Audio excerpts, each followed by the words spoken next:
வணக்கம். நல்லா இருக்கீங்களா? நல்லா இல்லன்னா என்ன பண்ண போற நீ? நம்ம எல்லாரையும் உடன்பிறப்புகள் அழைக்க என்ன காரணம் தெரியுமா? 200 பெறுவோம். ஹலோ மக்களே, வணக்கம். இதுதான் திராவிட முன்னேற்ற கழகம் நடத்தும் விழா.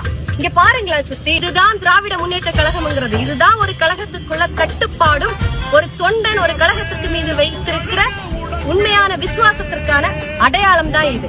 திரும்பியும் சொல்றோம், தமிழ்நாட்டுல மட்டும் இல்ல, இந்திய அரசியல் வரலாற்றிலேயே திராவிட முன்னேற்ற கழகத்தில் இருக்கும் தொண்டனை மாதிரி ஒரு ஒழுக்கமான ஒரு தொண்டனை நீங்க பார்த்திருக்கவே முடியாது. முதல்ல ஒழுக்கம் என்றால் என்ன என்பது, ஒரு விழாவுக்கு எப்படி வரணும், அந்த விழாவில இருந்து போகும்போது அந்த வந்த மாதிரி அந்த விழா மேடையை விட்டு செல்வது எப்படி என்பதை திமுக தொண்டன் என்று படிச்சுட்டு வந்து அரசியல பண்ணுங்கடா.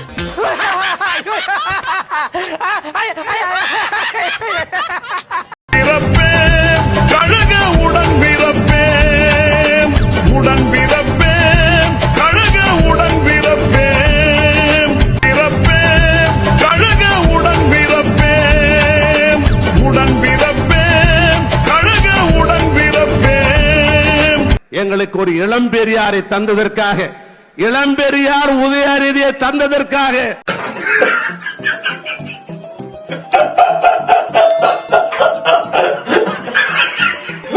எங்களுக்கு ஒரு இளம்பெரியாரை தந்ததற்காக, இளம்பெரியார் உதயநிதியை தந்ததற்காக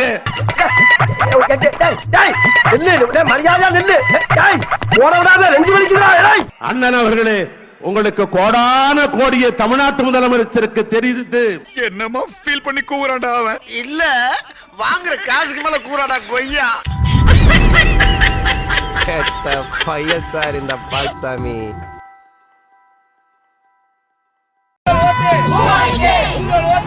போனோம் ஊர்வலம் மாதிரி எடுத்துட்டு வரானுங்க.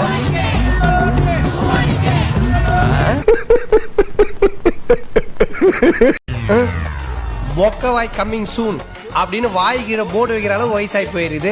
இப்ப அடிச்சு துரத்துறோம். இளைஞரை தம்பிமார்களுக்கு ஒரு அன்பான வேண்டுகோள். பல இடங்களிலே, அதுவும் குறிப்பாக முன்பகுதியில் அங்கே காலியாக இருக்கை, குறிப்பாக எல்லா சேர்லயும் நீங்க உட்காரலாம்.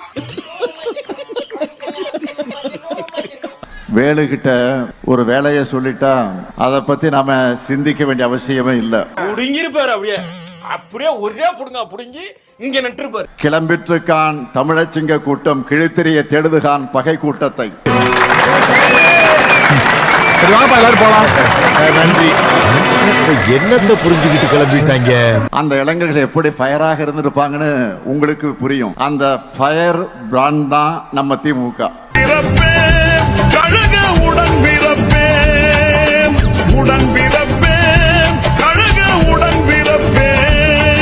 ஒவ்வொருத்தனும் வெறித்தனமா இருக்கான். இதான்டா திமுக, இதான் திமுக. மறந்துடாத. ஏதோ பணத்தை வச்சுக்கிட்டு, அதிகாரத்தை வச்சுக்கிட்டு, போலீஸை வச்சுக்கிட்டு தேர்தலை நடத்திடலாம். வாக்களிக்க போறது மக்கள்.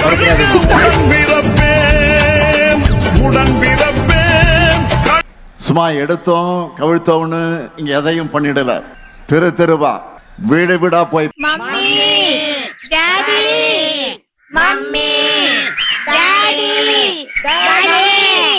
இந்த பயணத்துல நாங்க சந்திக்காத சோதனைகளே இல்ல, துன்பங்களே இல்ல, துரோகங்களே இல்ல. அத்தனையும் தாண்டி கழகத்தோட லட்சிய பயணத்துக்கு துணை நின்றது நாங்க வளர்த்த இளைஞரணி. இப்போ அந்த பணியை தம்பி உதயநிதி கிட்டையும் உங்ககிட்டையும் ஒப்படைச்சிருக்கிறோம். 200 பெறுவோம். இது ஏதோ கணக்கு காட்டுவதற்காக கூட்டப்பட்ட கூட்டம் கிடையாது. நம்முடைய எதிரிகள் போடுகின்ற தப்பு கணக்க சுக்குநூறாக உடைக்கின்ற கூட்டம் இங்க வந்திருக்கக்கூடிய இளைஞரணி கூட்டம், கொள்கை கூட்டம். ஆளுக்கு 50 ரூபா கோணாரங்கள்ல போய் சாப்பிட்டுக்குங்க. 50 50 50 50. அவரும் தன்னுடைய பொறுப்பை உணர்ந்து இன்னும் பவர்ஃபுல்லா செயல்படுறாரு. இன்னும் சொல்லணும்னா இறங்கி அடிக்கிறாரு.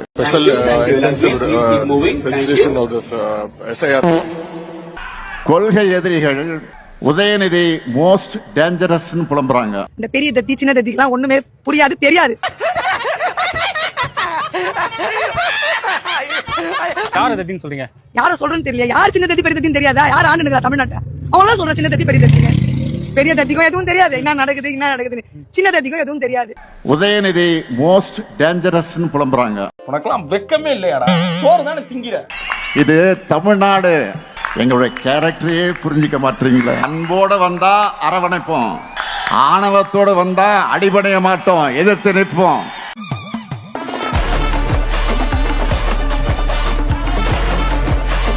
மீண்டும் சொல்றேன், அன்போட வந்தா அரவணைப்போம், ஆணவத்தோட வந்தா அடிபடைய மாட்டோம், எதிர்த்து நிற்போம். இப்போ சார் பிஜேபி வந்து திமுக கூட கூட்டணி வைக்கலாம் அப்படின்னு முடிவு பண்றாங்கன்னு வைங்களேன், இதே நெருக்கடி தான் கொடுப்பாங்க. அப்ப அதை திமுக எப்படி ஹேண்டில் பண்ணுவாங்க? தப்புன்னு கால விழுந்துருவாங்க. இவர் வெள்ளை கூட எடுத்துட்டு ஏர்போர்ட்டுக்கு போவார்.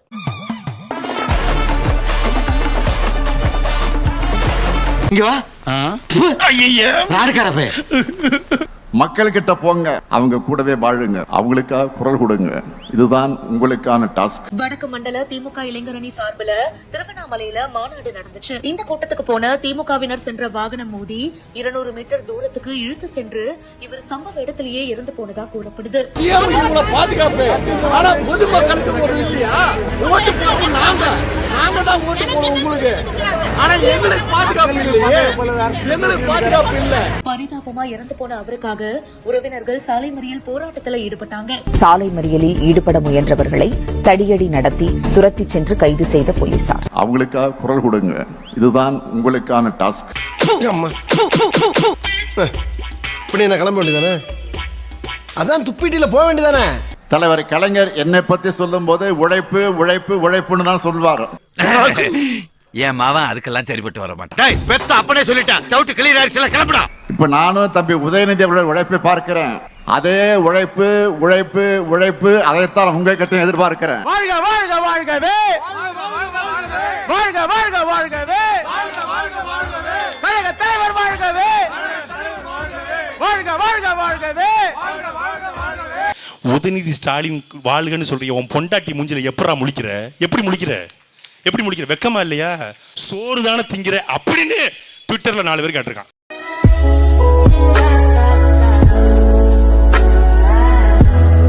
நான் உறுதியோடு சொல்றேன், நாட்டுல என்ன உலகத்திலேயே எந்த ஆட்சியும் செஞ்சிருக்க முடியாத அளவுக்கு முத்திரை திட்டங்களை யாராவது செஞ்சிருக்காங்களா நம்ம ஆட்சியை மாதிரி?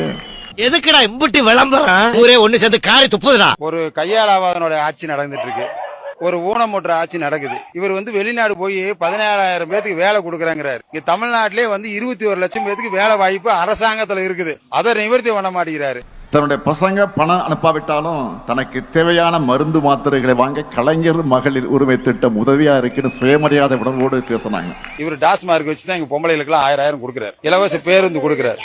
1000 ரூபாயை வச்சு பூ வாங்குகிறேன், விடியல் பயணத்துல போய் அதை வித்துட்டு வரேன், இதையெல்லாம் முதலீடா மாத்தி சம்பாதிக்கிறேன்னு சொன்னார். இதெல்லாம் புயல் காத்துல உட்காந்து எவனா பொறி சாப்பிடுவான், அவங்கிட்ட போய் சொல்ற. அக்கவுண்ட்ல மாசம் மாசம் பணம் வருது என்ற புது நம்பிக்கையை தன்னம்பிக்கையை கொடுத்திருக்கு. டாஸ்மார்க் இல்லைன்னா இலவச பஸ் ஓடாது, டாஸ்மார்க் இல்லைன்னா மகளிர் உரிமை தொகை கொடுக்க முடியாது. அது மட்டுமல்ல, பசியோட ஸ்கூலுக்கு வந்துட்டு இருந்த பசங்க பலரும் இப்போ தினம் சூடா சுவையா சத்தா காலை உணவு சாப்பிடும் போது மாணவர்களுக்கு வழங்கப்படும் உணவை ஆட்சியரும் ருசித்து பார்த்தார். அப்போது சாப்பிட்டு கொண்டிருந்த மாணவர் ஒருவர், நீங்க வரும்பொழுது மட்டும்தான் உணவு நல்லா இருக்கும், நாளையில இருந்து தண்ணி மாதிரி இருக்கும். சாப்பாடு டெய்லி இதே மாதிரி இருக்குமா? மத்த நாள்லாம் Stalin uncle, what uncle is very wrong uncle. நம்ம மிஷன் என்ன? 200 பெறுவோம். நம்ம மிஷன் என்ன? 200 பெறுவோம். திரும்ப சொல்லுங்க, சத்தமா சொல்லுங்க. 200 பெறுவோம்.